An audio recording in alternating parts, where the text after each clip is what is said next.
السلام عليكم. الفيديو دوت هوريلكم ازاي نعمل زينة رمضان او ديكور للبيت بطريقة سهلة وسريعة.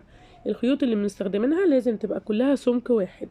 اول خيط هنستخدمه لازم يبقى مجوز، وبنعمل فيه 75 غرزة سلسلة، والجزء المجوز دوت بيبقى العليقة بتاعة الزينة.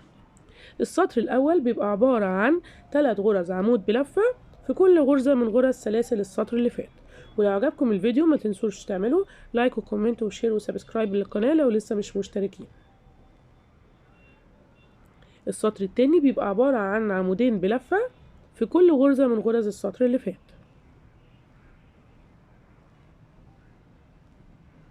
والسطر التالت بيبقى عبارة عن غرز من الحشو، غرزة حشو واحدة في كل غرزة من غرز السطر اللي فات.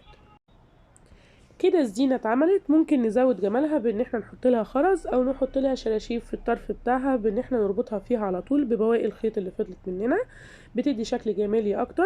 لو الفيديو حاسين ان انتم محتاجين معلومات اكتر هتلاقوه كامل على قناة في عشق الكروشيه، وده بيبقى الشكل النهائي. اتمنى تكونوا استفدتوا، والسلام عليكم.